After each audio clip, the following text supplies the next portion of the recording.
አቶ አብርሃም ሃይማኖት የኢሃፓ ፕሬዝዳንት እንደዚሁም ሚስተር ስላሴ ታምራት የኢሃፓ ጸሐፊ እንግዲህ በአዲሱ የፓርቲው ጉባኤ ላይ አመራሮች ሆናችሁ ወደፊት መጣችኋል ሁለታችሁንም እንኳን ደስ አላችሁ ለማለት ፈልጋለሁ በአዲሱ የፓርቲ ኃላፊነታችሁ እንግዲህ ስለ ጉባኤ በቅርቡ በዋሳ አካሄዳችሁት ጉባኤ አለ በአገሪቱ ወቅታዊ ጉዳይ ላይም እንደዚሁ ምርጫ ጋር ተያይዞ የያዛችሁትም አቋም አለ ብዙ ነገሮችን እናነሳለን በማስቀደሞ ግን ኢሃፓ የሚባል ፓርቲ እንግዲህ ሁላችንም እኔም እናንተም ከመፈጠራችን በፊት ጀምሮ የተመሰረተ ፓርቲ ነው በኢትዮጵያ የፖለቲካ ፓርቲ ታሪክ ውስጥ የገዘፈ ስም ያለው ነው ኢሃፓ ዛሬ በእናንተ በወጣቶቹ ኢሃፓ እየተገለጸ ነው ምናልባት አንጋፋ ኢሃፓ አመራሮች አሉ በአውሮፓም በዚህም በአሜሪካም ከናንተ በተለየ አቋም ላይ እንዳሉ ወይም ደግሞ በእናንተ በተለየ የፓርቲ መዋቅር ውስጥ እንደሚንቀሳቀሱ እናቃለንና እናንተ ዛሬ በዚህ በኢሃፓ ስትጠሩ ምንድነው የሚሰማችሁ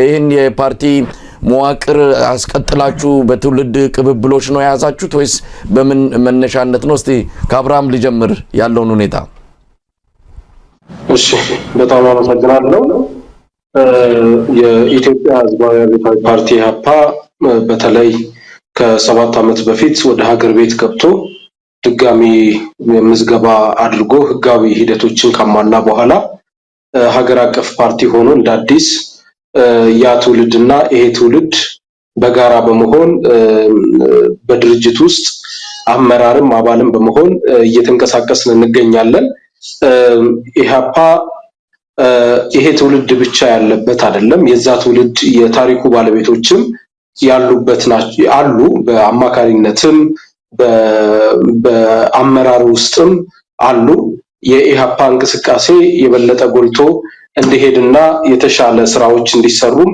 ሰፊ ስራዎች እንዲሰሩ ያደርጉ ያሉት የዛ ትውልድ አካላትም ጭምር ናቸው ለምሳሌ ወደ ሀገር ቤት ሲገባ የመጀመሪያውን ፓርቲውን የመሩት የኢሃፓ መስራች የነበሩት አቶ መርሻ ዮሴፍ ናቸው ከዛም በኋላም በዛ ትውልድ አካላት በነ ቆንጂት ብርሃን እኛም በተለያየ አመራር ውስጥ ነበርን ይሄ ትውልድና ያ ትውልድ ከፊትም ከኋላም በመሆን በሰፊው እየመራው ይገኛል ስለዚህ አሁን ኢሃፓ ስንል የዚህኛው ትውልድ አርማውን ተረክቦ ከዛ ትውልድ ደግሞ በጎ ነገሮችን አስቀጥሎ ከዚህ ዘመን ጋራ በሚሄድ መልኩ ሪዮት ዓለሙን ሶሻል ዲሞክራሲ በማድረግ ፕሮግራሙን በማሻሻል ከዛ ትውልድ ደግሞ ያልተመለሰውን ጥያቄ እንደ መሬት ላራሹ ህዝባዊ መንግስት ለምሳሌ እስካሁን በኢትዮጵያ ውስጥ ህዝባዊ መንግስት አልተመሰረተም ስለዚህ ያ እስኪረጋገጥ ድረስ ህዝብ የስልጣን ባለቤት እስኪሆን ድረስ የዛ ትውልድ ጥያቄ እስኪመለስ ያንን ትውልድ በጎ ጥያቄዎች አስቀጥለናል ከስተቶቹና ደግሞም ከሌሎች ነገሮች ተምረናል ከበጎ ነገሮችን አስቀጥለናል ከዘመኑ ጋር ተራማጅ ስለሆነ ላለፉት 50 ዓመታት ተሞክሮቹ ልምዶቹ ጠቅመውናል ስለዚህ ራሱን ያሻሻለ በተሻለ መልኩ ያለ ድርጅት ተራማጅ የሆነ ድርጅት ነው አሁን ላይ ያለው አብርሃም አንተ ጋር ልቆይና ምናልባት ይሄ ኢሃፓ የተሰኘው እንግዲህ አመራሮች እዚህም እንዳሉ አንጋፋዎቹ እንዳሉ ይታወቃልና ከነሱ ጋር ያላችሁ ልዩነትና አንድነት ምንድነው ትገናኛላችሁ ወይ ፓርቲው በአንድ ፓርቲ ኢሃፓ በሚል ስም ነው ሁለታችሁ የምትጠሩት እናንተ ሀገር ቤት ነው ያላችሁት እነሱ በተለያዩ የዓለም ክፍል ነው ያሉትና የምትገናኙበት መንገድ ወይም በአንድም ይሁን በሌላ ልዩነታችሁን በግልጽ አስቀምጣችሁ ነው እስቲ በማላችሁ ያለው ነገር ምንድነው በየተወሰነ በብዛት ማለት ይችላል ከሀገር ውጪ ኢሃፓ አባላት ደጋፊዎች አሉ የዛ ትውልድ አካላት ባንድ ወገን ደግሞ ሌላ አሁን ያለውን ሀገር ቤት ያለውን ኢሃፓ እንቅስቃሴ የማይደግፉ ሌላ ኢሃፓንን የሚሉ አሉ ህጋዊ መዋቅሩን ይዞ ደግሞ የሚሄደው ኢሃፓ አለ እነዚህኞቹ ደጋፊ በሚለው ደጋፊ በመሆንና አማካሪ በመሆን ቀጥለዋል የተወሰኑት ደግሞ ከዚህ በፊት በነበረው ሀገር ቤት ከመግባት በፊት በነበረው ልዩነት የተለያዩ አሉ ለነርሱም ተደጋጋሚ ደብዳቤ ጽፈናል አንዳንዶችም በጎ ምላሽ ሰጥተው አብረው ተቀላቅለው ያሉ አሉ እየደገፉ ያሉ አሉ እንዲሁ አፕሩፎም ደግሞ ይቀርቡ አሉ ከዛም በላይ ደግሞ አሁን ላይ ያለው የሰላማዊ ትግል አያዋጣም የሚሉም አሉ። ስለዚህ በተለያየ መንገድ የሐሳብ ልዩነቶች ቢኖሩም ሀገር ቤት በሚንቀሳቀሰው ዳግም ሰርቫይቭ አድርጎ በትውልድ ውስጥ ሰርጾ መሄዱን በጣም የሚደሰቱ አሉ። ኢህአፓ እንዲቀጥል ዳግም ደግሞ የዓላማው እንዲሳካለት የግድ መሬት መርገጥ አለበት፣ መሬት ላይ መታገል አለበት።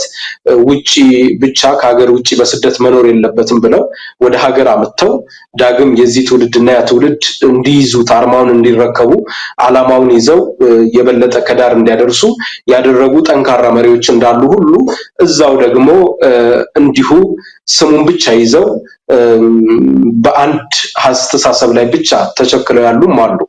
በዚህ አጋጣሚ ጥሪ ማድረግ የምፈልገው ተደጋጋሚም ጥሪ አድርገናል። አሁንም ጥሪ ማድረግ የምፈልገው ትግሉ አሁን ወደ ወሳኝ ምዕራፍ ስለደረሰ ልዩነቶች እና ጥቃቅን ነገሮች ከግለሰብ ጋር ያሉ አሊያም ደግሞ ሌሎችም የዓላማም የብዙ ነገርም ልዩነት ኖሮ አይደለም፣ ትናንሽ ጸቦች ናቸው። ስለዚህ ተመሳሳይ ዓላማ ተመሳሳይ ሐሳብ እያለ መለያየቱ ተገቢ ስላልሆነ መሰባሰብና የዚህ ትውልድ ደግሞ ከናንተ ሊማር የሚገባው ፍቅር አንድነትን ስለሆነ ለዚህ ትውልድ እገዛችሁን የበለጠ ደግሞ በሀገሪቱን ለማዳን የተቻላችሁን ማድረግ ስላለባችሁ በዚህ አጋጣሚ ኑ አብረን እንታገል ማለት ፈልጋለሁ። ተደጋጋሚም ጥሪ እናደርጋለን ለቀደምት የዛ ትውልድ አካላት መስራቾችም ጭምር።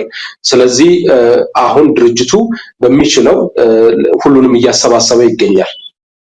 እንግዲህ እነዚህ አንጋፋና ኢህአፓን ከዚህ ቀደም በደንብ ከታሪኩ ጋር ከሚነሱ አንጋፋ መሪዎቹ መሃል የተወሰኑት አሉ። እኛንም ለማግኘት ጥረት እንዳደረጉ በዚህ አጋጣሚ ለመግለጽ ወዳለው ምናልባት ስላላገኘናቸውና መድረኩንም በሚገባ መልኩ ስላልሰጠናቸው በዚህ አጋጣሚ ይቅርታ እንጠይቃለን። ከመጡ እንግዲህ እነሱንም እናስተናግዳለን። ወደ ሚስጥረ ልምጣ። ሚስጥረ እንግዲህ አንቺ ወጣት ነሽ። ባለፈውም ያው በተደጋጋሚ በአንከር ሚዲያም በሌሎች ሚዲያው ቀርበሽ ወደ ፖለቲካው እንዴት እንደገባሽ ብዙ ነገሮችን አጫውተሽናል። አሁን ጉባኤ አካሂዳችኋል። ጉባኤው ዝም ብሎ በቀላሉ የተካሄደ አይደለም። ብዙ ችግሮች ነበሩበት። ብዙ ነገር ውጣ ውረድ እንደነበረው በቅርበት አውቃለሁና እስቲ ጉባኤው እንዴት ነበረ? መነሻው ምንም የገጠማችሁ ችግር አልነበረም ወይ? እነዚህ ነገሮችን እስቲ ልታካፊን ከቻልሽ። እሺ አመሰግናለሁ። መሳይ እንደጠቀስከው ጉባኤው ከውስጥም ከውጭም በጣም ብዙ ችግሮች የነበሩበት ነው። መጀመሪያም እንዳይካሄድም ከማድረግ ጀምሮ በጣም ብዙ ለምሳሌ ከመንግስት በኩል ስንጠቅስ በአዲስ አበባ ውስጥ ሆቴሎች ለኢህአፓ እንዳያከራዩ ጉባኤ እንዳናካሄድ ከመከልከል ጀምሮ የተለያዩ የውስጥ ሰርጎ ገቦችን በማስገባት ደግሞ ጉባኤው እንዳይካሄድና ክፍፍል ደግሞ በፓርቲ ውስጥ እንዲደረግ የተለመደውን ጫና ሲያደርግ ነበር የነበረው።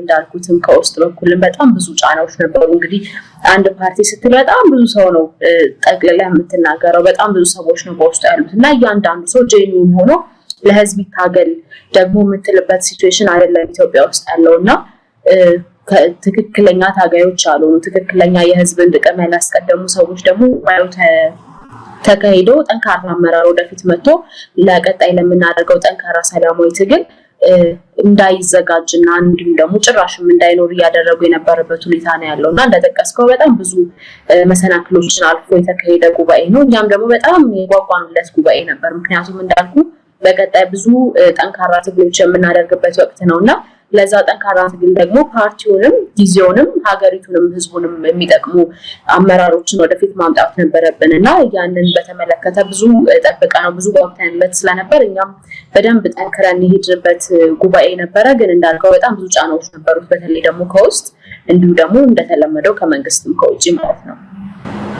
እንግዲህ አቶ አብርሃም ወደ አንተ ልምጣና ያው ጉባኤው አካሂዳችኋል። እስቲ ጉባኤው ላይ ምን ተነሱ? ምን ነበር የጉባኤው መሪ ሐሳብ?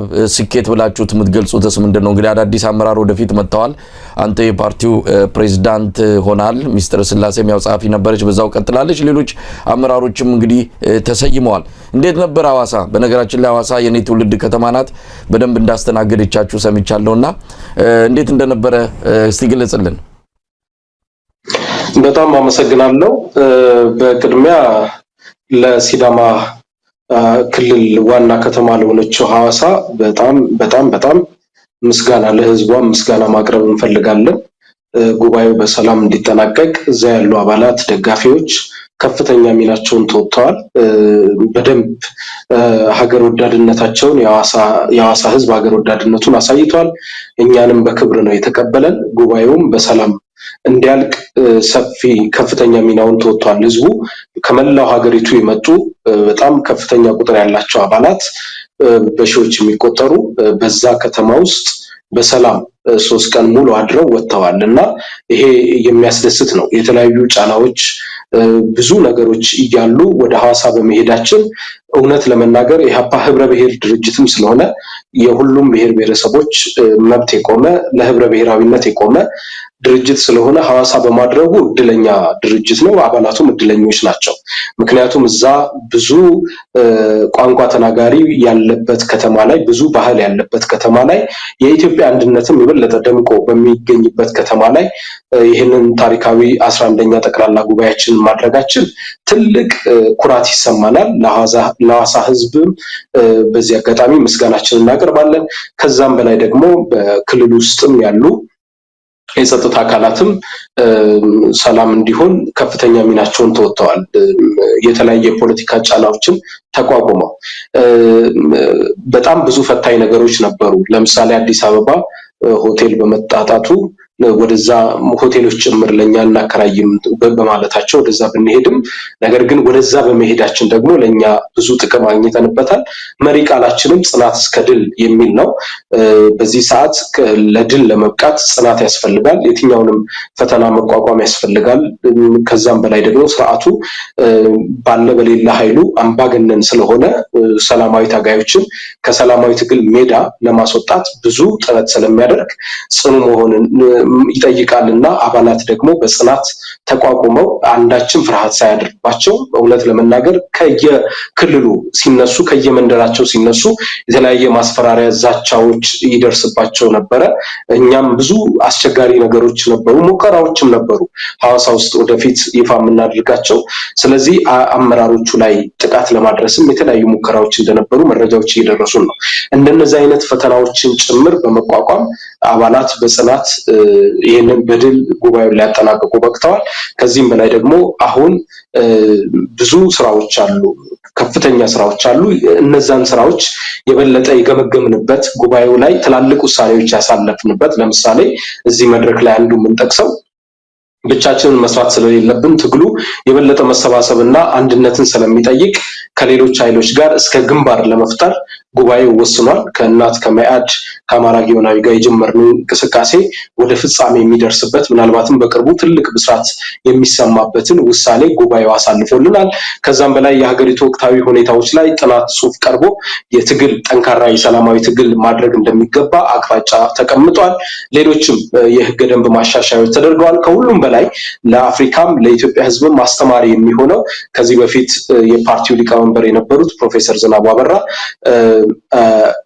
ለአዲሱ ትውልድ ለወጣት ማስረከብ አለብን። እኔ በአማካሪነትና በሌሎች በጥናትና ምርምር ዘርፍ ድርጅቴን ማገልገል አለብኝ በማለት በይፋ ድምጻቸውን ለኔ ሰጥተዋል። ይሄ የሚያስደንቅ ነው። 3 ዓመት ብቻ መርቶ ሊቀመንበር ሆኖ ከዛም በላይ አሁን እኔ በቃኝ ወጣቱ መምራት አለበት ብሎ የሚሰጥ በአፍሪካ ውስጥ የለም። በስልጣን በተቃዋሚውም ዘንድም በመንግስት በሆነው አካልም ለስልጣን ብለው ብዙ ንጹሃንን ሲጨፈጭፉ አይተናል። ሚሊዮኖችን ሲጨርሱ አይተናል።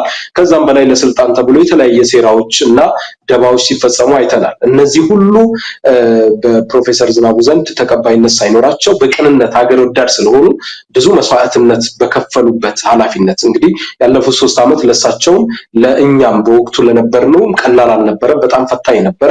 እሳቸው በዚህ እድሜያቸው እስከ አዋሽ 40 ታስረው ጤናቸው ለከፍተኛ ችግር ተዳርጎ እንደነበረ ያው እናንተም ስትዘግቡት ነበረ።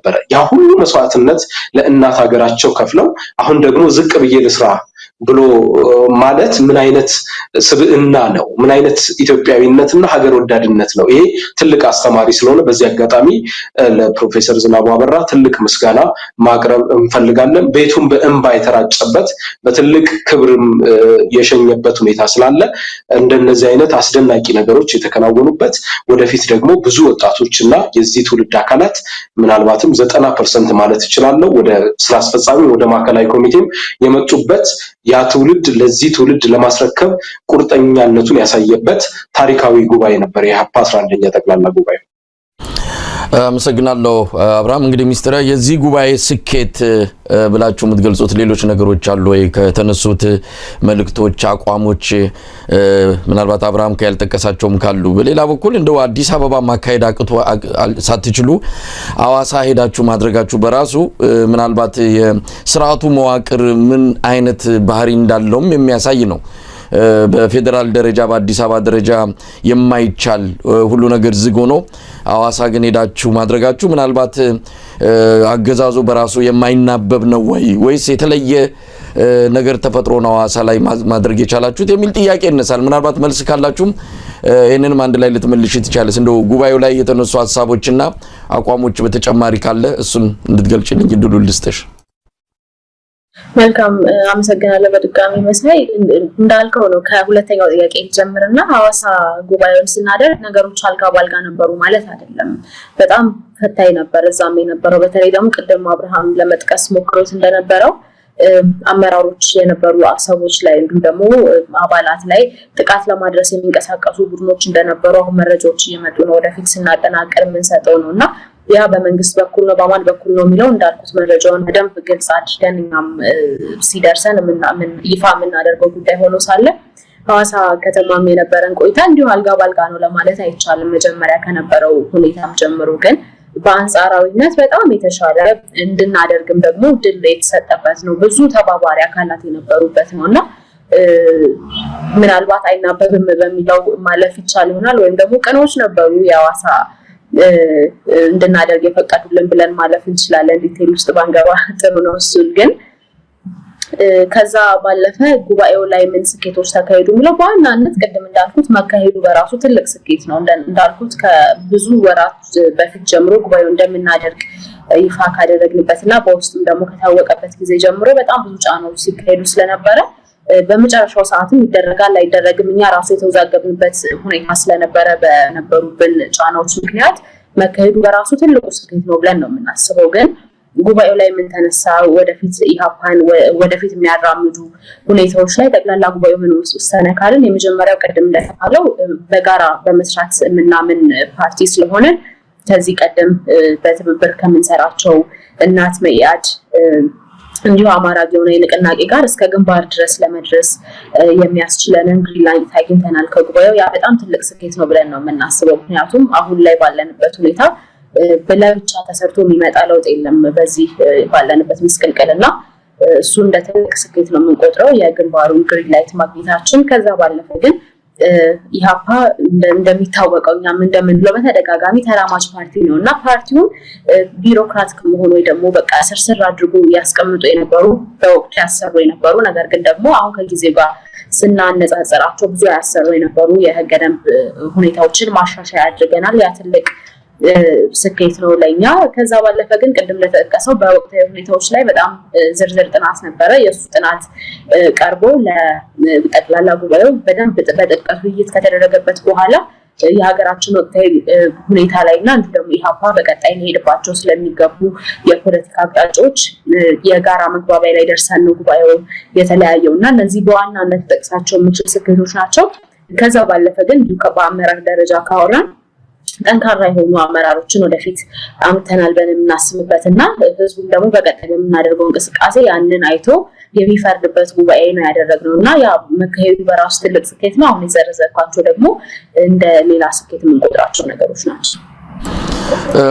አብርሃም እንግዲህ ጉባኤው አንተን የኢህአፓ ፕሬዝዳንት አድርጎ መርጦሃል። ትልቅ ኃላፊነት ነው። የትላንቱንና የአሁኑን ትውልድ አስተሳስሮ ይህንን ፓርቲ አንጋፋ ፓርቲ ወደፊት የማስቀጠል በእርግጥ ኢህአፓ በብዙ አሉታዊ ነገሮች የሚጠቀሳል፣ ብዙም አዎንታዊ አስተዋጽኦችን ያደረገ ነው በኢትዮጵያ ፖለቲካ ፓርቲ ታሪክ ውስጥ ቀደም ሲልም እንዳልነው። ስለዚህ ትልቅ ኃላፊነት ነው እጅ ላይ ያለው። ሌሎችም አመራሮች እነ ሚስጥርም በኢትዮጵያ አሁን ባለው የፖለቲካ ምህዳር ምን ያህል ድምጻችሁ ይሰማል፣ ምን ያህል የፈለጋችሁትን ያህል ለመሮጥ ትችላላችሁ የሚለው በትልቁ በጥያቄ የሚነሳ ነው። አሁን ያለው አገዛዝ ያው ቀደሞቹ በከፋ ሁኔታ ምዳሩን ያጠበበበት ስብሰባ እንዳታረጉ ደጋፊዎቻችሁን ሰብስባችሁ እንዳታወያዩ እኔ ባለፉት 7 ዓመታት ተቋሚዎች ደጋፊዎቻቸውን ጠርተው ያናገሩበት መድረክ ስለመኖሩ ምንም የማቀው ነገር የለም መረጃውም የለም ከኢህአዲግ ዘመን ከህዋት ኢህአዲግ ዘመን በከፋ መልኩ ነው አሁን ያለው ስርዓት የተቃዋሚዎችን እንቅስቃሴ የገደበው ሰልፍ ማድረግ አትችሉም ብዙ ነገር ገደበት ተጣለበት ሁኔታ ነው እንግዲህ ባለችው ቀዳዳ እየተንቀሳቀሳችሁ ያላችሁትና እስቲ ስለ ጉባኤው የተወሰነ ነገር ምናልባት ጉባኤተኛው ማን ናቸው እውነት ኢትዮጵያን እንወክላለን ህብረ ብሔራዊ ነን በሙሉ የኢትዮጵያን ህዝብ ድምጽን ያዝነው ለማለት የሚያስችላችሁ ምንድነው ጉባኤተኞቹ እነማን ናቸው በጣም አመሰግናለሁ እንግዲህ በጠቅላላ ጉባኤው ላይ ተሳታፊ የሆኑት አባላትን በቅድሚያ ላስተዋውቅ ጥሩ ጥያቄ ነው በደንብ የኢትዮጵያ ህዝብም እንዲገነዘብ ያስፈልጋል በዚህ ኢህአፓ ታሪካዊ ጉባኤ ላይ ከጋምቤላ ከአፋር ከአማራ ክልል ከአዲስ አበባ ከኦሮሚያ ከደቡብ ኢትዮጵያ ደቡብ ምዕራብ ኢትዮጵያ ማዕከላዊ ኢትዮጵያ ሲዳማ ክልል ከዛው ከሶማሌ ክልል ሳይቀር መጥተዋል ከድሬዳዋ ሐረር ከሁሉም ክልሎች ከትግራይ ጨምሮ ኢህአፓውን በቅርቡም ትግራይ ላይ ጽፈት ቤት ስለከፈተ ከትግራይ ጨምሮ ወኪሎች መጥተዋል እና ከሁሉም የሀገሪቱ ክልል መጥቷል ማለት ይችላል ቤኒሻንጉል ብቻ አባላት መምጣት ስላልቻሉ ከቤኒሻንጉል ብቻ ቀርተዋል ከአብዛኛው ክልል ተገኝተው በሰፊው እዚህ ጉባኤ ላይ ታድመዋል ሁኔታዎች አስቸጋሪ ቢሆኑም ከአማራ ክልል አስቸጋሪ የትራንስፖርት ሁኔታን ጭምር በመቋቋም ያው ሀገሪቱ ክልሉ ጸጥታ አስቸጋሪ ነው ነገር ግን እንደዛም ሆኖ ያንን ሁሉ ተቋቁመው ጉባኤው ላይ ታድመዋል በሁሉም አካባቢዎች ላይ ሰፊ የተሳትፎ እንዲኖር ጥረት ተደርጓል ከየምርጫ ክልሎች የአደረጃጀታችን ሊመጡ ይችላል የሚጠበቅብን ከምርጫ ቦርድ 500 ሰው ነው ነገር ግን እኛ ከዛ በላይ በእጥፍ ጉባኤ ታዳሚ አመተናል ጉባኤውም ላይ ትላልቅ ሰዎች ተወክለዋል ከአካል ጉዳተኛ ከሴቶች ከገበሬው ከመምህራን ከሁሉም ከምሁራን ከሚባሉ አባላትም ከሁሉም የተውጣጣ እኩልነት ላይ ሚዛኑን ያስጠበቀ መሰረቱን የያዘ የኢህአፓን መሰረት በደንብ አጠናክሮ ሊቀጥል የሚችል ውክልና ሰጥተን ከሁሉም አካባቢ ተወክለው መጥተዋል ማለት ነው እነዚህ ሁሉ ያው ጉባኤውን የነበረው ቪዲዮዎችና የነበረው መርሃ ግብር ማየት ይቻላል ከሌሎች ፓርቲዎችም በተለየ መልኩ ኢህአፓ ደማቅ ጉባኤን አካሄደ የሚባለው ለዚህም ነው ከሁሉም ክልል ግዴታ የሚሆንብን ከ5 ከ6 7 ክልል ነው እኛ ግን ከሁሉም ክልል በሁሉም ስፍራ ላይ እንዲገኙ ማድረጋችን ለየት ያደርገዋል ሁለተኛ የአባላቶቻችን ጥንካሬ ውሳኔ ቆራጥነት በፈተናዎች አለመበገር የሥርዓቱ ካድሬዎች ማስፈራራት ከመጤፍ አለመቁጠር ለምሳሌ በሁሉም አካባቢ አባሎቻችን ይታሰራሉ የተለያየ ዛቻ ይደረግባቸዋል ብዙ አስቸጋሪ ሁኔታ አለ በኑሯቸው ላይ ይመጣሉ በስራቸው ላይ ይመጣሉ በብዙ ነገሮቻቸው ላይ ኢትዮጵያ ውስጥ በነጻነት መደራጀት አይቻልም አስቸጋሪ ነው ስለዚህ ያን ሁሉ ተቋቁመው ደግሞ ጉባኤው ላይ መታደማቸው የነርሱን ቆራጥነትም ያሳያል እና በጣም በአባሎቻችን ኮርተናል ጠንካራ መዋቅር እንዳለንም አይተንበታል ከዚህም በኋላ የሚበለጠ ሁኔታዎች አስቸጋሪ ቢሆኑም ጠንክረን ማደራጀት ላይ መስራት እንዳለብን ተመረናል የተሻለ ነገር የተሻለ ግንዛቤ ከቤቱም ጉባኤው ትልቁ የድርጅቱ መሪ ስለሆነ አቅራጫም ተቀምጧል በደንብ ራሳችንን ማጠናከርና ለጠንካራ ሰላማዊ ትግል መዘጋጀት እንደሚያስፈልግ ከአመራሩም በላይ የአባላቱ ቁርጠኝነት እንዳለም በተግባር አይተንበታል ብዙ የተማርንበት ደማቅ ጉባኤ ነበር ሚስተር እንግዲህ ይሄ ጉባኤ በርግጥ በውጫዊ ተጽዕኖች እንዳሉበት ይታወቃል በውስጣዊ ፈተናም አንዳንድ ነገሮች የተፈጠሩ መሆናቸውን እንደዚሁ እንሰማ ነበርና ውስጣዊ ፈተናውንስ ተሻገራችሁት ወይስ አሁንም ፈተና ሆኖ ይቀጥላል ምክንያቱም ራሱ ስርዓቱ በፓርቲዎች ውስጥ ደህንነቶችን አስርጎ በማስገባት በተለያየ መልኩ ውስጣዊ አንድነታችሁን ለማናጋት እንደሚሰራ ይታወቃል ይሄንንም ያደረገ እንዳለ አንዳንድ መረጃዎችም ይጠቁማሉ ከዚህ አንፃር ውስጣዊ ፈተና ነበረ እሱንስ ተሻገራችሁት ወይስ አሁንም ፈተና ሆኖ እንደቀጠለ ነው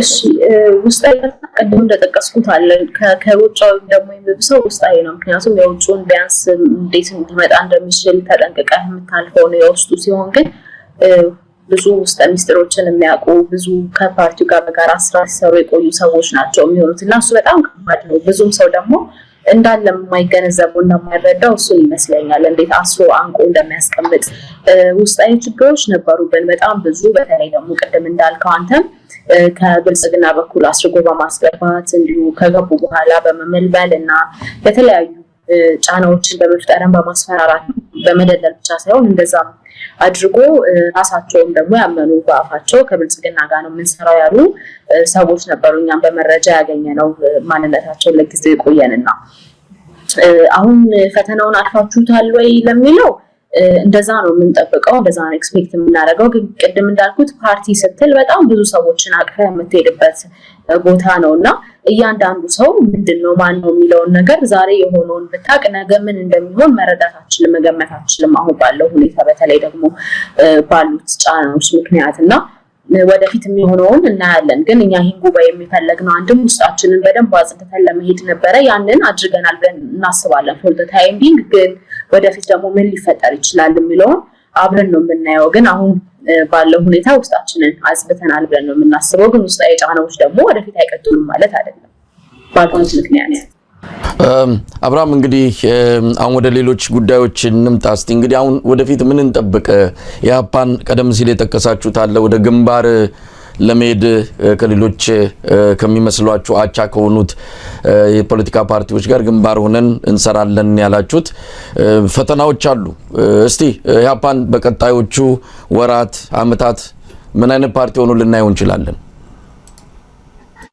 በጣም አመሰግናለሁ ጥሩ ጥያቄ ነው ቅድም በተነሳው ላይ ትንሽ ሐሳብ ልሰንዝር ውስጣዊ ፈተናዎች እና ውጫዊ ፈተናዎች የኢትዮጵያ ፖለቲካ መገለጫ ነው ኢህአፓ ግን ልምድ ስላለው አንዳንድ ፓርቲዎች በውስጣዊ ፈተና ይፈተኑና ለህዝባዊነታቸውን ትተው የአድርባይነታቸውን ይዘው ይቀጥላሉ ጠንካራ የተባሉ ሰዎች በእስር ቤትም ተወርውረው ከዛም በላይ ደግሞ ከኃላፊነትም ተወግደው ከጫውታ ሜዳ ውጪ ይሆናሉ ኢህአፓ ግን ያለው ልምድ በተለይ የዛ ትውልድ አካላትም አብረው መኖራቸው ልምዱን ጠቅሞት ሁኔታዎችን በጥንቃቄ ስለሚከታተልና በመረጃም የሚያምን ድርጅት ስለሆነ በውስጡም ደግሞ አባላቱን በደንብ ስለሚከታተል ተርፏል ማለት ይችላል የመጣበት አመጣጡ አደገኛ ነው ጉባኤ እንዳይደረግ እስከ ማድረግ ክስ እስከ መክሰስ የተለያዩ ሴራዎችን እስከ መጎንጎን ከውስጥና ከውጪ እስከ መከፋፈል የውስጡንም የውጪውንም ጭምር እስከ ማሳሳት በጣም ከባድ የሆኑ እንቅስቃሴዎች ነበሩበት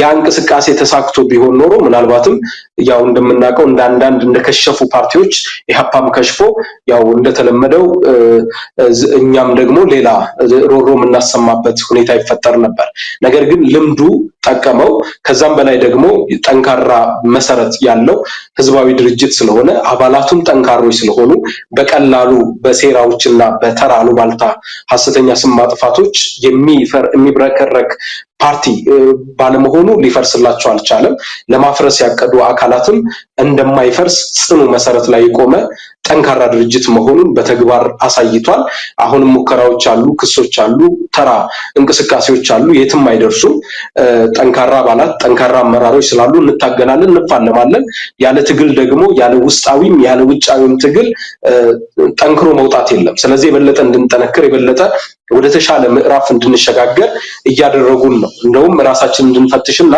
ለህዝባችንም ተስፋ እንድንሆን እያደረጉን ነው ምንም እኛ ምንም እንኳን አስቸጋሪ ጊዜያትን ያለፍን ቢሆንም የበለጠ ግን የተሻሉ ነገሮችን እንድናይና ራሳችንን እንድንፈትሽ ውስጣችንን እንድንፈትሽ ዝም ብሎ አባል የሆነ ሁሉ አላግባብ ወደ ፍለፊት ማምጣት ተገቢ እንዳልሆነና በደንብ መፈተሽ እንደሚያስፈልግ በተግባርም መፈተሽ እንደሚያስፈልግ ተምረንበታል ወደፊት እንግዲህ እነዚህ ከዚህ በፊት የገጠሙንን ተግዳሮቶች ለምሳሌ ሰላማዊ ሰልፍ ስንጠራ ከውስጣችን ሰልፍ በጠራን ጊዜ አሸባሪዎች ናቸው ብለው መግለጫ ወጡብን ሰዎች ነበሩ አባል ሆነው በግልጽ ከመንግስት ጋር ሆነው መንግስት የወሰደው እርምጃ ትክክል ነው፣ በኔና በወቅቱ ሊቀመንበር በፕሮፌሰር ዝናቡ አበራ የተወሰደው ትክክል ነው፣ አሸባሪ ናቸው ያሉን ነበሩ። ከናሽናል ዲያሎግ ስንወጣም ደግሞ እንዲሁ ዲያሎጉን መውጣታችን ትክክል እንዳልሆነ አድርገው የሄዱም የተለያየ ክስ የከሰሱም ነበሩ። እነዛንም አልፈናል። አሁን ደግሞ ጉባኤ ላይ ስንደርስ እንግዲህ ጠቅላላ ጉባኤ አንድ ፓርቲ ህልውና ስለሆነ ጉባኤ ካላረገ ህልውናው ይፈርሳል። በምርጫ ቦርድ ጉባኤ ወሳኝ ነው፣ ለመቀጠልም ለመራመድም። ጉባኤ እንዳናረግ ደግሞ በደንብ ታግለውናል ማለት ይችላል። ሰፊ ኢህአፓ በሀገር ቤት ውስጥ በኖረበት ጊዜያት ውስጥ በጣም ከባዱን ፈተና ከውስጥ ነው ያሳለፈው ብል ማጋነን አይሆንም።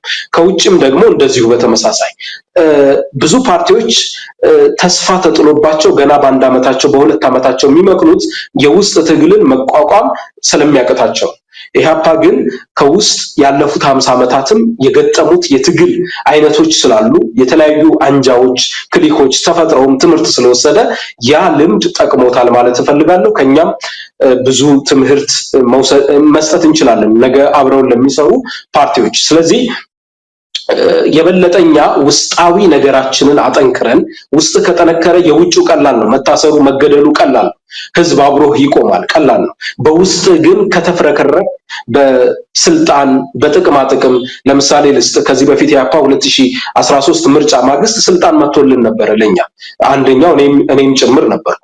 ኢህአፓ አይ የብልጽግና ስልጣንን ሳይሆን የምፈልገው እኔ በራሴ ሐሳቤን ሸጬ የማገኘውን በህዝብ የሚሰጠኝን ስልጣን ነው የምፈልገው ብሎ ስልጣን ውድቅ አድርጓል። ከዛ ጊዜ ጀምሮ ወጥመዶችን እያለፈ እዚህ ደርሷል ማለት ነው። አሁንም ደግሞ በተለያየ መደለያዎች እንግዲህ በልዩ ጥቅማ ጥቅሞች የሚገዙ አካላት አይጠፉም። በራሳቸውን ደግሞ አሳልፎ የሚሸጡ አባላት አይጠፉም። ስለዚህ ከእንደነዚህ ኃይሎች እየጠበቀ ትግሉን እያጠናከረ ህዝባዊነቱን እያጠናከረ ለህዝብ ድምጽ በመሆን ጠንክሮ መውጣት ይገባዋል። ለዚህም ደግሞ እንሰራለን። በጣም ከፊት ለፊታችን ብዙ የሰላማዊ ትግል አይነቶች አሉ፣ የትግል ስልቶች አሉ። እነዛ ከሌሎች ኃይሎች ጋር ለምሳሌ በቅርቡ ከኦፌኮ ከኦነግ ጋር ከሌሎችም ኃይሎች ጋር የተለያዩ መግለጫዎች ስናወጣ አይታችኋል። ከእናት ከመያድ ጋር ደግሞ ጠንካራ ትብብር ፈጥረን እየሰራን ነው። እስከ ቅንጅት ለመድረስ ስራችንን ጨርሰናል።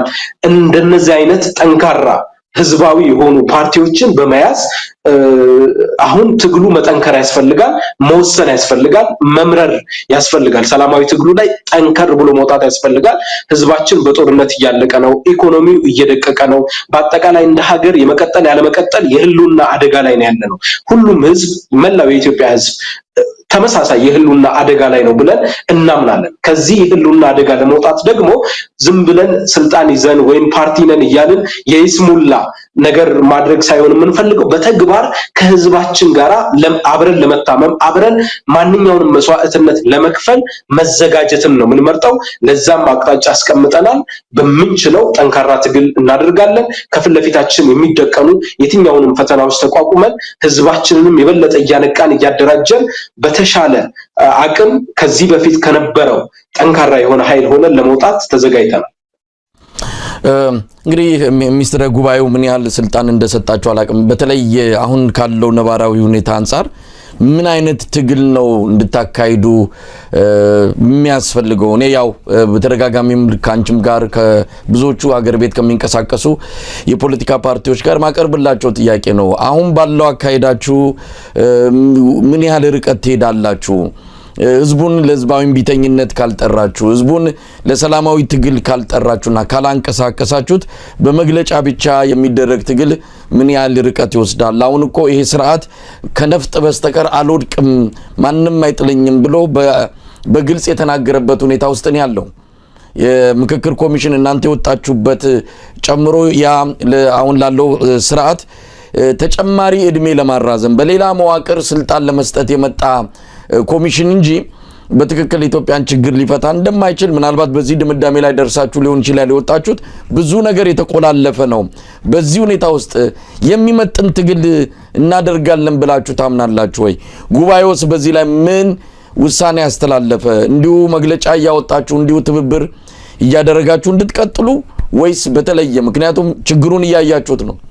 ኢትዮጵያ እያንዳንዷን ቀን እየፈረሰች ነው። ይህንን ለመታደግ የሚያስችል እንደ አንድ የፖለቲካ ፓርቲ ምን አዲስ አቅጣጫ ወይ ምን አዲስ የትግል ስልት ይዛችሁ ትመጣላችሁ? እሺ ቅድም እንደጠቀስኩት ጉባኤውን በጣም በጉጉት ስንጠብቅ ከነበረበት ምክንያት አንዱ ከዚህ በኋላ ለምናደርገው ጠንካራ ሰላማዊ ትግል የሚመጥኑ ጠንካራ ሰዎችን ለማምጣት የውስጣችንን ደግሞ ቅድም የተጠቀሰውን ጫናውን ለማጽዳትና ጠቅላላ ጉባኤው ደግሞ ኢትዮጵያ ያለችበትን በወቅታዊ ሁኔታ ላይ ተመካክሮ ከዚህ በኋላ ምን እናድርግ በሚለው ላይ እንደሚታወቀው ጠቅላላ ጉባኤ ነው በዋናነት ስልጣን ያለውና በዛ ላይ ምን እናድርግ ለሚለው አቅጣጫ እንዲያስቀምጥ ነበር ስንጠብቀው የነበረው። በዛም ቅድም እንደጠቀስኩት ወቅታዊ ሁኔታዎች ላይ በጥልቀት ተወያይተን በቀጣይ ምን እናድርግ የሚለው ሀሳብ ላይ የጋራ መግባባት ላይ ደርሰን የተለያየ ነው። ከዚህ በኋላ በመግለጫ ብቻ የምንቀጥል አይሆንም። ጠንካራ የሆኑ ሰላማዊ ይዘት ያላቸው የሰላማዊ ትግል አማራጮችን በመጠቀም ቅድም እንዳልከው ህዝባዊ እምቢተኝነት ሊሆን ይችላል፣ ሰላማዊ ሰልፍ። በነገር ላይ አንተም እንደምታውቀው ብዙ ሰው እንደሚያውቀው ሰላማዊ ሰልፍ ጠርተን ነበር። ኢህአፓ ጠርቶ ነበር ከተለያዩ ሀገር ወዳድ ኢትዮጵያውያን ጋር በመሆን በምን መልኩ እንዳለቀ በምን መልኩ እንደሆነ ግን የምናውቀው ነገር ነውና ይሄ አይቀጥልም ማለት ግን አይደለም። ያ መሰናክል ስለገጠማ አመራሮቻችን ታስረው ስለነበርና ሰላማዊ ሰልፉ ስለተከለከለ ከዚህ በኋላ እንደዛ አይነት እርምጃዎችን አንወስድም ማለት አይደለም። ከዚህ በኋላ ህዝባዊ እምቢተኝነት አንጠራም ወይ ደግሞ ሌሎች በጣም ብዙ የሰላማዊ ትግል አማራጮችን አንጠቀም ማለት አይደለም። ግን አሁን እዚህ ጋር ልናረጋግጥ የምንወደው ከዚህ በኋላ በመግለጫ ብቻ የሚቀጥል ነገር የለም የሚለው ነው። ኢህአፓ ወቅቱን የሚመጥን ሀገሪቱ ያለችበትን በጣም የተመሰቃቀለ ሁኔታ የሚመጥን የሰላማዊ ትግል አማራጮችን አዘጋጅቶ ህዝቡንም ደግሞ በሚገባው መንገድ ለማታገል ተዘጋጅቶ ነው የወጣው። ምናልባት ሚስተር አንቺ ጋር ልቆይና እንግዲህ ትብብር የጠየቃችሁት አብራችሁ ከምትሰሩ አካላት ጋር ነው። አሁን በተለያየ መልኩ ሌሎች ለምሳሌ የኦሮሞ የፖለቲካ ኃይሎች አሁን እዚህ በሲያትልም ትልቅ ውሳኔ እንዳስተላለፉ ገልጸውልናል። ትብብር ጠይቀዋል። በፊት ከሚታወቁበት የራሳቸው ክበብ ወጥተው ሌሎች ኢትዮጵያውያንም ይህን ስርዓት ለመጣል በግልጽ ነው የአብይ አህመድ ስርዓት መወገድ አለበት ብለው አቋም ላይ ደርሷልና ለዚህ ሁሉም ይተባበር ብለዋል። ስለዚህ ምናልባት ትግላችሁ እንደው በተወሰነ እናንተን ከሚመስሉት ጋር ወይስ እንደዚህ ተሻግራችሁ ቀደም ሲል አብርሃም ብሎታል ኮፌኮ ብሎታል እንደው ከዛም በላይ ተሻግሮ የሚሄድና ይህን ትግል በሰፊው ማካሄድ ውስጥ እዛ ላይ እንደው የወሰናችሁት ነገር አለ? በዛ ስልንት እንጠብቃችኋለን። ሰላማዊ መንገድን ተጠቅመው ለኢትዮጵያ መፍትሄ ለማምጣት የሚሞክሩ ኢትዮጵያውያን ጋር መስራት እኛ ምንም ችግር የለብንም።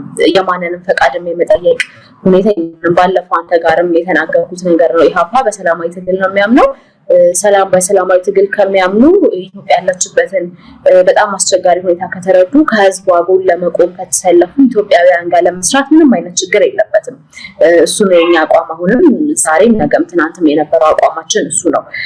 ከዛ ባለፈ እንዳልከው አጠናክረን ከዚህ በኋላ የምንሄድበት የትብብሩ ጉዳይ እንዳለ ሆኖ ነገር ግን ቅድም እንዳልኩት በሰላማዊ መንገድ ህዝቡ ያለበትን ሁኔታ ተረድቶ ለህዝቡ ለመቆም ጄኒውን ሆነው የሚታገሉ የኢትዮጵያውያን ኃይሎች ጋር ግን ለመስራት እንዳልኩት ምንም አይነት ችግር የለብንም። ወደዛም ነው የምንሄደው። ከዚህ በኋላ ያለን እርምጃ ያን ነው የሚሆነው። አብርሃም ምናልባት ይሄ ሰላማዊ ትግል ሲባል አንዳንድ ጊዜ ስስ የሆነውን መንገድ የመምረጥ ያህል አገዛዙ ምናልባት እንዳይናደፍና እንቅስቃሴያችሁ ሙሉ በሙሉ እንዳይዘጋ ሰላማዊ ትግል የሚባለው ነገር እስከ ምንድነው ሰላማዊ ትግል የሚባለው? ሰልፍ መጥራት ብቻ ነው ወይ? ሰልፍ መጥራት እሱም ሲከለከል በቃ ተከልክለናል ስለዚህ እንቀጥል እንደዛ ነው ወይ? ሰላማዊ ትግል ሲባል እኮ ሰላማዊ እምቢተኝነትም አለ።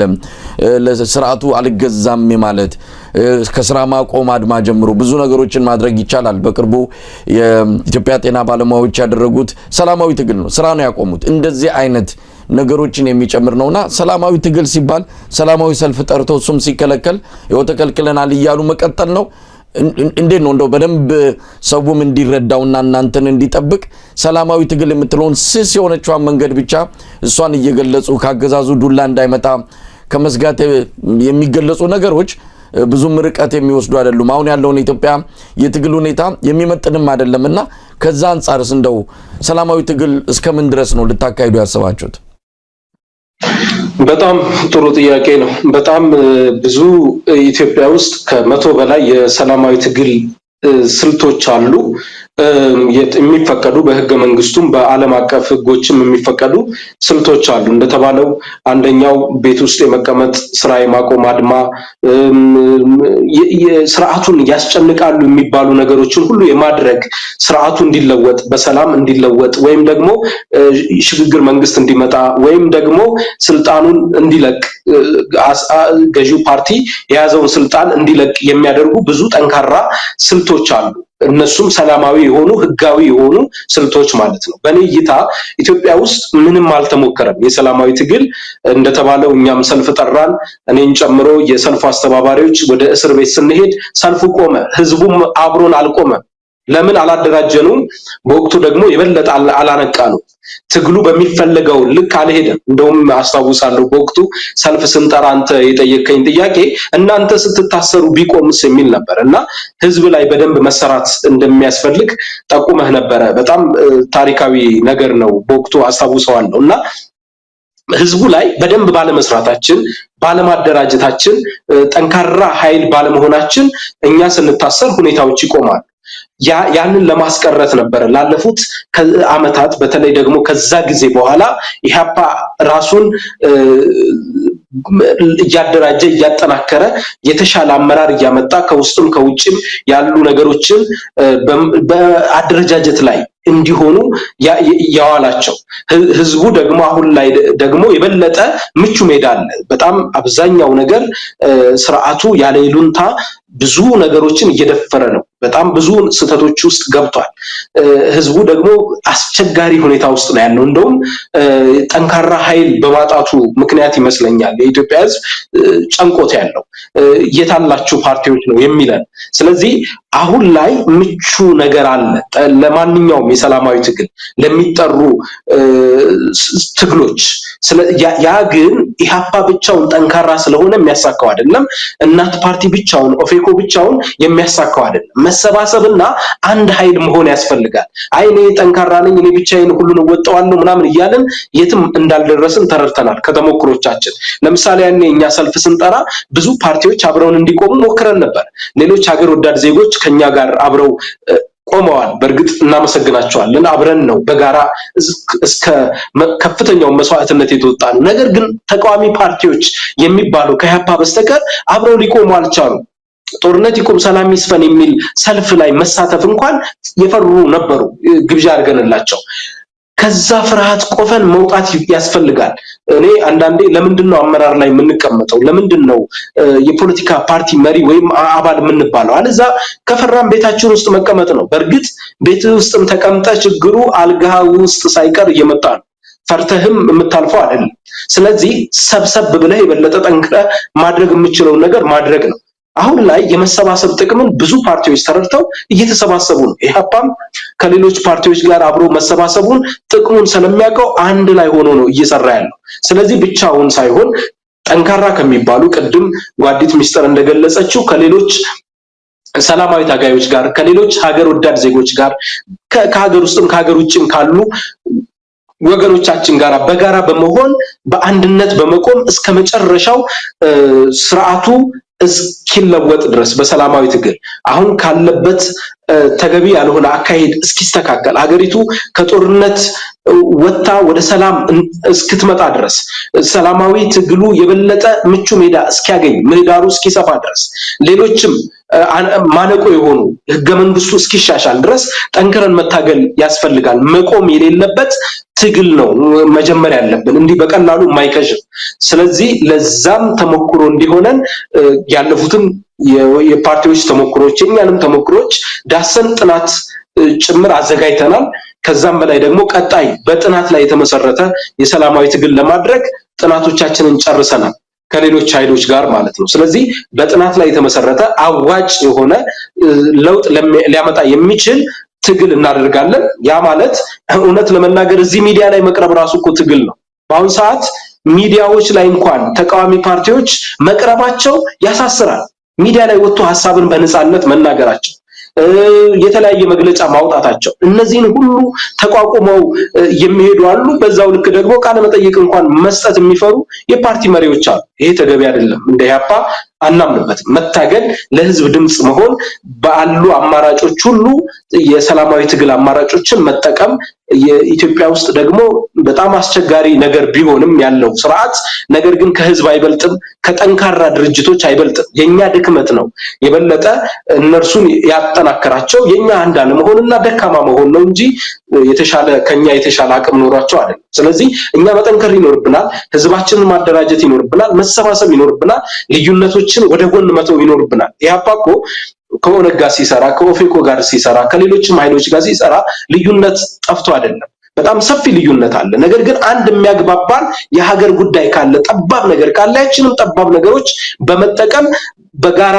አንድ ላይ ሆነን ለውጥ ለማምጣት መስራት አለብን በሚል ስለዚህ ያውም ደግሞ ምንም ልዩነት ሳይኖረን ተመሳሳይ ርዕዮተ ዓለም ስለ ሀገር አንድነት ኢቭን ሶሻል ዲሞክራሲን እያቀነቀን ሌሎች ርዕዮተ ዓለሞችን እያቀነቀን ደግሞ የተለያየን ብዙ አለን። ስለዚህ የይስሙላ ፓርቲ ካልሆን ወይም ገዢው ፓርቲ የፈለፈላቸው ካልሆኑ እውነተኛ የህዝብ ፓርቲዎች የሆኑ ከጎናችን ሊቆሙ ይገባል። ሲቪክ ማህበራትም አብሮ መቆም አለባቸው።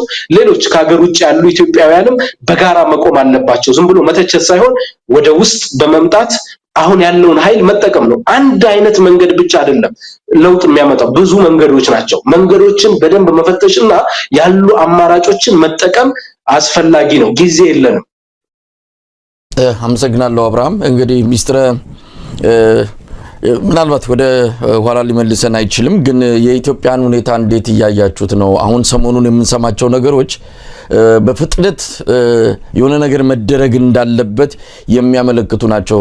በነገራችን ላይ ገዢውም የብልጽግና ስርዓት አስቸኳይ ስብሰባ ዛሬ መሰለኝ ይቀመጣል የሚል መረጃም እየወጣ ነው። ምክንያቱም የሀገሪቱ ሁኔታ ከእጁ ከወጣ ቆይቷል። በኢኮኖሚው እንደምንሰማው ነው። ያው እናንተም እዛው አብራችሁ እየኖራችሁ ስላለም የምታውቁት ነው። ለእናንተ የሚነገር አይደለም። ሰራተኛው ምክር ቤት የተነገረ ነው። ሰራተኛው ከስራ ሰዓት ሲወጣ ላስቲክ ፌስታል ይዞ በየሆቴሉ የተረፈ ምግብ የሚለምንበት ጊዜ ላይ ነው ያለው። አዲስ አበባ ራብ መግባቱን በሰፊው እየሰማን ነው። ብዙ ነገሮች አሁን የግጭት አካባቢዎችም እየጨመሩ መጥተዋል። አሁን ሶማሌና ኦሮሚያ ክልል ማለት ፍጥጫውን የተኮሳቱ እየጨመረ መምጣቱን ሰሞኑን በሚደረጉ የተለያዩ ምልልሶች ከአንዱ ክልል ወደ አንዱ ክልል የቃላት ጦርነቱ መጀመሩንም እያየን ነው። የትግራይን ጉዳይ የአማራው ክልሉን ኦሮሚያ ስርዓተ አልበኝነት ሰፍኗል ብሎ በዚህ ላይ ህዝቡ ስቃይ ውስጥ ነው የሚል መግለጫ የሰጠው የዓለም አቀፉ ቀይ መስቀል ኮሚቴ ነው። በጋምቤላ ያለውን ሰሞኑን እንደዚሁ ግጭት እናቃለን። ብዙ ነገሮች እየተከሰቱ ነው። ስለዚህ አፋጣኝ የሆነ መፍትሄ ሊገኝ ይገባልና ከዚህ አንፃር እናንተ ሚና በሰፊው የሚጠበቅ ይሆናል። ግን የሀገሪቱ ሁኔታ እንዴት ይረዳዋል? ኢህአፓ ከመረዳት ይጀምራል ወደ ውሳኔ ስትሄዱና እንዴት ይረዳዋል? ጊዜ የሚሰጥ ነገር ነው ያለው ሁኔታ። በተደጋጋሚ አገዛዙ ካለ ጦርነት መንበሩ ሊጸና አይችልም ስንል ብዙ ሰው እንዴ አገዛዙ ማለት በሰላም ሆኖ ሰውን አስተዳድሮ መኖር ነው የሚፈልገው እኮ እንዴት ሆኖ የሚሉ አስተያየቶች አሉ። እንዴት ጦርነት ሊፈልግ ይችላል? የራሱን ወንበር ነው የሚነቀንቀው በጦርነት የሚል ነገር አለ። ነገር ግን እንደኛ አተያይ እንደኛ ምልከታ የብልጽግና ስልጣን ካለ ጦርነት ሊጸና አይችልም። ለዛ ማሳያዎችን ልጥቀስ። የብልጽግና ችግር ጦርነት ብቻ አይደለም፣ የተለያዩ ችግሮች አሉበት። ለምሳሌ በእጅ አዙር የኢትዮጵያ ሉዓላዊነት አሳልፎ በመሸጥ የኢኮኖሚ ፖሊሲውን የምናውቀው ነው። ከና IMF ጋር የተፈረመውን ውል የምናውቀው ነው እና ያንን ህዝቡን እያደህየ ያለበት ሁኔታ ባለበት ሰዓት ጦርነት ቢቆም እንዴት ሆኖ ሰው እንደውም በጣም ኢኮኖሚካሊ በጣም እየደቀቀ በመሆኑ ሊነሳበት ስለሚችል ያንን በጣም እንግዲህ አንዳንድ ጊዜ ከረሃብ ጦር ይሻላል ይላሉ ብዙ ሰዎች እና ያንን የኢኮኖሚ የዳቦ ጥያቄ ከተነሳ ማቆም እንደማይችል ስለሚረዳው ፖለቲካዊ ጦርነቶች እንዲቀጥሉ ነው የሚፈልገው። ለዛም ነው ለፖለቲካዊ ጥያቄዎች ወታደራዊ ምላሽ እየሰጠ ጦርነቶች እንዳይቆሙ እያደረገ ያለው። ጦርነት ማስቆም አይችልም ሳይሆን እኛ የምንለው ጦርነት ማስቆም አይፈልግም ነው የምንለው የብልጽግና መንግስት። ምክንያቱም መፍትሄው እሱ ጋር ነው ያለው። ባንኩንም ታንኩንም የያዘ ስርዓት ሆኖ እስካለ ድረስ ጦርነት ላስቆም አልቻልኩም የሚለው ጥያቄ ምክንያታዊ አይደለም ወይም ሎጂካል አይደለም በእኛ አተያይ በእኛ አረዳድ። ሁለተኛ ቅድም እንዳልኩት የተነሱ ፖለቲካዊ ጥያቄዎች አሉ፣ የህልውና ጥያቄዎች አሉ እና እነዛን ጥያቄዎች በሰላማዊ መንገድ ከመመለስ ይልቅ የመረጠው የድሮኖች ገዝቶ ከባድ መሳሪያዎችን ገዝቶ ህዝቡን እያደህየ ለነዛ ጥያቄዎች ወታደራዊ ምላሽ መስጠት ህዝብን መግደል ነው ምርጫውን ያደረገውና እኛ የምንለው የብልጽግና መንግስት ካለ ጦርነት መቆየት አይችልም። ምክንያቱም ያ ከቆየ በጣም ከባድ የሆነው የኢኮኖሚ ጥያቄ ይነሳበታል። ዳቦ መብላት አልቻልንም የሚል ጥያቄ ይነሳበታል። ህዝቡ ትንሽ ከተረጋጋና ህዝቡ እንዲረጋጋ አይፈልግም። የኛ ግምገማ ያ ነው። ከዛ ባለፈ አሁንም ቢሆን ያልቆመ የአማራ ክልል ጦርነት አለ። እንዳልኩት ጦርነቱን ማስቆም ይችል የነበረ የብልጽግና መንግስት ነው። እንደጀመረ ማድረግም ደግሞ እድል ነበረው። ምክንያቱም የህልውና ጥያቄ ይዘው የተነሱ ሰዎች ናቸው በጫካ ውስጥ ያሉት። እኛ የአካሄዱ ልዩነት አለን። ኦፍ ኮርስ እኛ የትጥቅ ትግልን አንደግፍም፣ ነገር ግን ደግሞ ኮዝ እንዳላቸው እናምናለን። የህልውና ጥያቄ ይዘው እንደተነሱ እናምናለን እና ለነዛ ሰዎች ለነዛ ዜጎች ሰላማዊ ምላሽ መስጠት ሲገባው እሱ ነው ወደዛ እንዲገቡም የገፋፋቸው ያስቀጠለበትም ያለው ያ ነው። ከዛ ደግሞ በጣም ልብ ሰባሪ ከሆነው የብዙ እናቶችን ባካፈሰሰው የትግራይ ጦርነት ወጣን ስንል ገና በስምምነት ተቋጨ ስንል ደግሞ አሁንም ቢሆን የትግራይን ህዝብ በየቀኑ የሚያስደነግጥ በየቀኑ በሰላም እንዳይተኛ የሚያደርግ የዛፍ ላይ እንቅልፍ እየሰጠ ያለበት ሁኔታ ነው ያለው አገዛዙና አሁንም ቢሆን ተረጋግቶ የተቀመጠ የለም። ትግራይ ላይ ገና ቁስሉ ሳይሽር ድጋሚ ሌላ ጠባሳ በቁስላቸው ላይ እንጨት መስደድ ነው እየተደረገ ያለውና እሱን አሁን በጣም የምንቃወመው ነገር ነው።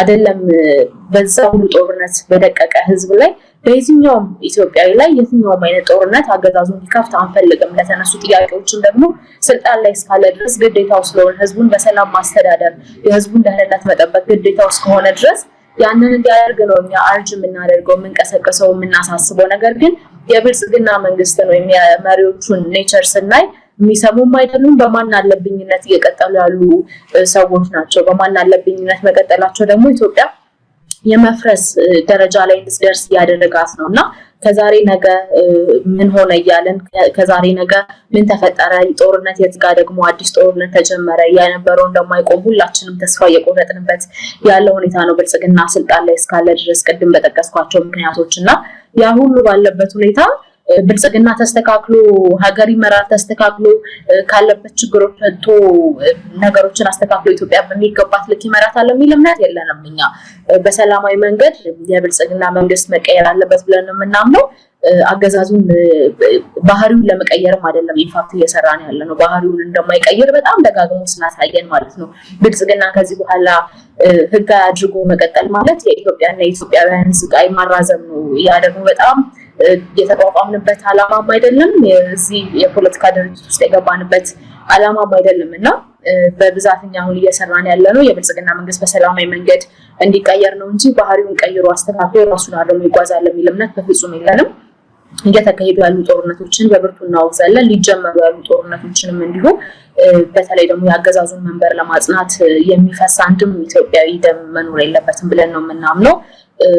በዚህ ደግሞ ጥሪ ማስተላለፍ የምንፈልገው ዓላማቸው የተቋቋሙበት ዓላማ ህዝብን ማገልገል ሆኖ ሳለ በወንድሞቻቸው ላይ በአገዛዙ ትዕዛዝ ምክንያት ጠመንጃ አንስተው የተዋጉ ያሉ የጸጥታ አካላት የደህንነት አካላት ዓላማቸው ህዝብን ማገልገል ስለሆነ የተነሱበት ቆም ብለው እንዲያስቡ ይሄ አገዛዝ ሲያበቃ እነሱስ መጨረሻቸው ምንድነው የሚለውን እንደው ለህዝቡ ባያስቡ እንኳን ለራሳቸው አስበው ካሉበት የተሳሳተ መንገድ እንዲወጡም ጥሪ እናቀርባለን። እነሱም ኢትዮጵያውያን ናቸው። እንግዲህ ምንድነው ማድረግ ያለብን? አንድን ሰው ወንበር ለማጽናት ይሄን ነፍስ ማጥፋት አለብን ወይ ዋጋ ማስከፈል አለብን ወይ ማሸማቀቅስ አለብን ወይ የሚለው ነገር ቆም ብሎ ማሰብ እንዳለባቸው እናምናለን። እንግዲህ አብርሃም ምናልባት ወደ መጨረሻው እየድን ነው። ምንድነው መልእክታችሁ? ጉባኤ አካሄዳችሁ ገመገማችሁ፣ ትላንትና ያያችሁ፣ ዛሬንም ወደፊቱንም እንደዚሁ አቋም አስቀምጣችሁ ነው ጉባኤውን ያስጠናቀቃችሁትና መልእክት አላችሁ በአጠቃላይ ይህን አጋጣሚ ተጠቅማችሁ? እሺ፣ በጣም አመሰግናለሁ። እንግዲህ ውድ ሀገራችን ኢትዮጵያ በጣም ከባድ መከራ ውስጥ ናት። በዚህ ሰዓት ሁሉም ተኝቶ የሚያድርበት ሰዓት ነው ብዬ አላስብም። ብዙዎች ማድረግ የምንችለው ግራ ገብቶን ያለነው። ስለዚህ ግራ ከመጋባት በአስቸኳይ ወጥተን መሰባሰብ ላይ መስራት ይኖርብናል። ልዩነቶችን ማጥበብ ላይ መስራት ይኖርብናል። ትኩረታችን አሁን ህልውናችን ላይ መሆን ይኖርበታል። የሀገሪቱ ህልውና ላይ እንደ ሀገር እንድትቀጥል ሀያልነቷ እንዲቀጥልና ከጠባብ ብሔረተኞች እጅ ነፃ እንድትወጣ እችን ሀገር የመታደግ ታሪካዊ ግዴታ ወድቆብናል። ይሄ እድል በጣም ወሳኝ እድል ላይ ነው ያለነው። በተለይ እነዚህ 2018 የሚመጡ አመታት በተለይ 2018 ወሳኝ ነው። ኢትዮጵያን ለማዳንም ለማጥፋትም ወሳኝ ነው ብዬ ነው የማምነው። ስለዚህ ኢትዮጵያን ለማዳን በሌላ ኃይላችን መረባረብ ይኖርብናል፣ መሰባሰብ ይኖርብናል፣ መደራጀት ይኖርብናል፣ ልዩነቶችን ማጥፋት ይኖርብናል፣ ከመተቻቸት እርስ በርስ ከመተጋገል መውጣት ይኖርብናል፣ ተገቢ ያልሆኑ ነገሮች ውስጥ ከመግባት መውጣት ይኖርብናል። ስለዚህ ማሰብ ያለብን ሀገራችንን ማዳን ላይ መሆን አለበት ብዬ አምናለሁ። ስለዚህ እንደ ኢህአፓ ጥሪ ማድረግ የምንፈልገው ሁሉም ወገኖች በጋራ ሰብሰብ ብለን ኢቭን የኢህአፓ አካላትም የነበሩ የታሪኩ ባለቤቶች በጣም ብዙ ናቸው። ሀገር የማዳን አቅም ያላቸው ደከመኝ በማለት ቁጭ ያሉ አሉ። ላለፉት 50 ዓመታት ደግሞ ባለመድከም አብረው እየሰሩ ሀገር ለማዳን እየጣሩ ያሉ አሉ። በሁሉም ዘርፍ የሚያደርጉትን እንቅስቃሴ እናደንቃለን፣ እናከብራለን። በዛው ልክ ደግሞ እንዲሁ ዝም ብለው ስም ብቻ ይዘው ቁጭ ያሉ አሉ። ስለዚህ አሁን እቺ ሀገር የምትድንበት እድል በእጃችን ገብቶ እድሉን ማምከን ማለት እኛንም ከታሪክ ተወቃሽ የሚያተርፈን ስላልሆነ ከታሪክ ተወቃሽ ለመዳን ቀጣዩ ትውልድ ደግሞ ሀገር እንዲኖረው እኛም ሀገር እንዲኖረን ለማድረግ ከህሊና እዳም ጸጸትም ለመዳን ብቸኛው ጊዜ አሁን ነው። ማዋል ማደር የለብንም፣ መሰባሰብ አለብን። ያሉ የሰላማዊ ትግል አማራጮችን ያሉ ሌሎችም የትግል መድረኮችን መደገፍ ያስፈልጋል። ሚዲያዎችን መደገፍ ያስፈልጋል። ያለ ሚዲያ ሰላማዊ ትግል ምንም ትርጉም ስለሌለው በሁሉም በሐሳብም በገንዘብ መደገፍ ያስፈልጋል። ምክንያቱም ሚዲያዎች ላይም ዘመቻ እያካሄደ ነው ስርዓቱ። አሁን ተቃዋሚ ፓርቲዎች ያለን ሚዲያ እነከለ አሸባሪዎች ናቸው አትቅረቡ ይለናል። የራሱን የሚዲያዎች ደግሞ ራሱ ብቻ የራሱ አሽከሮች ብቻ ነው የሚቀርቡበት እና ሌሎችም መሰል ፓርቲዎች ነው እኛን አያቀርብም፣ መግለጫዎቻችንንም አያወጣም። በዛው ልክ ከሚዲያ ውጪ መታገያ መሳሪያ የለንም። ስለዚህ ሚዲያዎች የበለጠ ጠንክረው እንዲወጡ መደገፍ በመንችለው ማድረግ የምንችለው ሁሉ ማድረግ ይተበቅብናል ብዬ አምናለሁ። ነፃ ሚዲያዎች የህዝብ ድምጽ የሆኑ ሚዲያዎች እንደ አንከር አይነቶችን መደገፍ አስፈላጊ ነው። ስለዚህ ሌሎችንም በተመሳሳይ የሰላማዊ ትግል አማራጮችን በሐሳብም በመደራጀትም ትልቁ የሰላማዊ ትግል ሀብት መደራጀትም መሰባሰብ ነው። አባል በመሆን ደጋፊ በመሆን መሰባሰብ ነው። ስለዚህ እንደዛ ጠንክረን ብዙ ኃይል ሆነን ከወጣን ስለማይችሉን ኑ እንሰባሰብ፣ እባካችሁን አንዘናጋ። ዝም ብለን እቺ ሀገር እየጠፋች ምን ይዘውን የምንጨብጠውን አተን ግራ ተጋብተን ከምናይ ቆም ብለን በማሰብ ያሉ ኃይሎችን ኢህአፓ አለ፣ እናት ፓርቲ አለ፣ መያድ አለ መግባት ነው ያለው የምናምነው። ስለዚህ የምናምነውን ፓርቲ መርጠን ሰብሰብ ብለን ኑ እንታገልላለሁ። አመሰግናለሁ። ሚስትር እንግዲህ አንቺም ማጠቃለያ መልእክት ካለሽ ባንቺ ዝግጅታችን እናበቃለን። እሺ አመሰግናለሁ መሳይ። በድጋሚ እንግዲህ እኛ ጥሪ የምናቀርበው በተለይ ደግሞ ለህዝብ ነው። አሁን ከዚህ በኋላ ጠንካራ ሰላማዊ ትግል እናደርጋለን ካልን ህዝብ የሌለበት ሰላማዊ ትግል ውጤታማ አይሆንም። ከዚህ ቀደም በነበሩት ሁኔታዎች አይተናልና አንዳንድ ሰዎች አሉ በየዋህነት ቢመከር ሊቀየር ይችላል፣ ምናልባት ጦርነቶች ቢቆሙ ብልጽግና ሊቀየር ይችላል፣ ብልጽግና በስነ ስርዓት ሀገሪቱን ሊያስተዳድር ይችላል የሚል በየዋህነት ሀሳብ የሚያነሱ ሰዎች አሉ። ግን በትክክል ካዩት በትክክል አንተም ሁላችንም ካየነው ከመጀመሪያው ጀምሮ ህዝብን ከህዝብ ለማጋጨት ሲሞክር የነበረ ስርዓት ከፓርላማ ንግግር ከመጀመሪያው ቀን ጀምሮ ህዝብን በመፈረጅ ህዝብን ከህዝብ ለማጋጨት የሚደረጉ ንግግሮችን ሲያደርግ የነበረ ስርዓት ባለማወቅ ነው ስላልቻለ ነው የሚሉ ነገሮች ምንም ግምት ውስጥ መግባት የለባቸውም እና ብልጽግና ራሱን መቀየር አይፈልግም። ስለዚህ ሀገር ማዳን ካለብን ደግሞ በሰላማዊ ትግል ብልጽግናን ነው መቀየር ያለብን እና ህዝቡ የሚያምነው ህዝባዊ የሆነ በደንብ ውክልና ያለው ህዝብ የወከለው ስርዓት ነው እዛ ጋር መቀመጥ ያለበት። በደንብ ደግሞ ኢትዮጵያ ሊያስተዳድር የሚችል በሚገባት ልክና እሱን ለማድረግ ደግሞ ጠንካራ ሰላማዊ ትግል ስናደርግ ግዴታ ከኛ ጋር ፖለቲካሊ ኢንቮልቭድ መሆን የለበትም ወይም ደግሞ የኛም አባል መሆን የለበትም። ግን ሁላችንም እንደ ፓርቲም እንደ አንዳንድ ሀገር ወዳድ ኢትዮጵያውያን ደግሞ እንደ ግለሰብም እንደ አንዳንድ ድርጅትም በሚያደርጉት እንቅስቃሴ ሀገር የማዳን ጥሪ እስከሆነ ድረስ ሁሉም ሰው በጋራ በሰላማዊ መንገድ ሊሳተፍ ይገባል የሚል እምነት አለን። እሱን ጥሪ ነው የምናስተላልፈው። በሁለተኛ ደረጃ ደግሞ ለአገዛዙ ነው መልእክት ማስተላለፍ የምፈልገው። የተለያዩ በማንነታቸው በፖለቲካ አመለካከታቸው እንዲሁ በጋዜጠኝነታቸው ምክንያት በእስር ላይ የሚገኙ ኢትዮጵያውያን አሉና እነሱ ኢትዮጵያውያን ያለምንም ቅድመ ሁኔታ መፈታት እንዳለባቸው ዛሬም እንላለን። ዛሬም የምናስተላልፈው መልእክት ነው። በተለይ ደግሞ ሰው በማንነቱ ምክንያትና በፖለቲካ አመለካከቱ ምክንያት እንዲሁ ደግሞ በስራው ምክንያት ወንጀል ሳይሰራ በፖለቲካ እስር ላይ ሊሆን አይገባም የሚል እምነት አለንና እሱን ጥሪ እናስተላልፋለን ያለምንም ቅድመ ሁኔታ እንዲፈቱ። ከዛ ባለፈ ግን አሁን የሚታዩ የጦርነት ጉሰማዎች ካገዛዙ በኩል አሉ።